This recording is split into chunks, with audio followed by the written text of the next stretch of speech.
మనకి వ్యాసుడు అందించినటువంటి వేద పురాణ ఇతిహాసాలను తరువాతి తరానికి అందజేస్తున్నటువంటి మహానుభావుల్ని పట్టుకొని ఇష్టారాజ్యంగా తిట్టే స్వధర్మీయులు విధర్మీయుల కంటే ప్రమాదం. విమర్శలకు ప్రశ్నలకు ఎవరు అతీతులు కారు. కానీ ద్వేషిస్తూ కూర్చుంటామంటే ఊరుకోవడానికి మేలుకున్న హిందూ సమాజం సిద్ధంగా లేదు. అన్ని జనం గమనిస్తూ ఉన్నారు. ఒకవైపు జాంబీలు మన ధర్మంపై దాడులు, మత మార్పిళ్లు, వక్రీకరణలు, కుట్రలు, కుతంత్రాలు చేస్తూ కలి ప్రభావాన్ని పెంచుకుంటూ పోతుంటే, అదే దారిలో స్వధర్మీయులైనటువంటి కొంతమంది సంప్రదాయాల పేరిట గురువులను, ప్రవచనకారులను అమ్మనాబూతులు తిడుతూ వారి వ్యక్తిత్వ హననానికి పాల్పడుతూ ఉండటం సిగ్గుచేటు. దీనిని ఖండిస్తే నాబోటి వారిపై రకరకాల కుట్రలు, బెదిరింపులు, లేనిపోని నిందలు, నిష్ఠూరాలు. సనాతన ధర్మంలో రాక్షసులతో సమానమైనటువంటి సన్యాసుల రూపంలో ఉండే సన్నాసులనే నేను ఖాతరు చేయలేదు. ఇక ఇలాంటి ఊకదంపుడుగాళ్ళకి అస్సలు భయపడను. మనమంతా కూడా ఎవరి పని వారు చేస్తున్నాం. అందరము యథాశక్తి ఈ దేశము కోసం, ధర్మం కోసం పరితపిస్తున్నాం. కేవలం నేనో లేకపోతే మీరో అలా కాదు పనిచేస్తున్నది ఇక్కడ. అందరం కలిసికట్టుగా.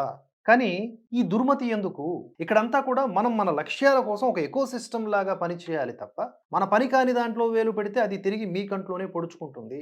ఉగ్రవాదుల్ని అంటే మనుషుల్ని చంపి ఉరి తీయబడ్డ ఉగ్రవాదుల్ని న్యాయపరంగా, చట్టపరంగా వాళ్ళను కూడా ఊరేగించేటటువంటి ఐక్యత ఒకవైపు మనం చూస్తూ ఉన్నాం సమాజంలో. ఏ పాపము తెలియకపోయినా, వాళ్ళు ఇంటెన్షనల్‌గా ఆ తప్పులు చేయకపోయినా 24 గంటలు అదే పనిగా వారిని నిందిస్తూ ఉంటే, ముఖ్యంగా ప్రవచనకారుల్ని. బాధనిపించదా? ఆ తప్పుని ఖండించకపోతే పాపం అంటుకోదా? ప్రవచనకారులు, గురువులు, స్వామీజీలు ఎవరైతే వ్యాసుడి యొక్క వాంగ్మయాలు మనకు అందజేస్తూ ఉన్నారో వారంతా మనకు పూజ్యులు.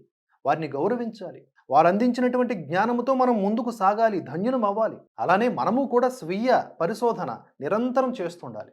సనాతన ధర్మం ఒక సముద్రం, అనంత విశేషాల సారం. అదర్థం చేసుకోకుండా రంగట్ట పుస్తకాలు పట్టుకు తిరిగే జాంబీల్లాగా విష్ణువే దేవుడు అని, రాముడే దేవుడు అని, లేకపోతే కృష్ణుడే దేవుడు అని, శివుడే దేవుడు అని మిగిలిన వారిని తక్కువ చేయటం పరమాత్మ సైతం క్షమించని పాపం. అయితే నాకు ఇక్కడ ఎక్కువగా కనిపిస్తున్నది ఏంటి? శివద్వేషం లేదా అమ్మవారి పైన ద్వేషం నాకు ఎక్కువగా కనిపిస్తూ ఉంది. వారందరూ తామసిక దేవతలంట. తత్వం బోధపడితే, తర్కం అర్థం చేసుకుంటే ఎవరు ఇలా మాట్లాడరు. కేవలం అహంకారం ఇలా వారిని దుర్మార్గ రీతిలో ఆలోచింపజేస్తోంది.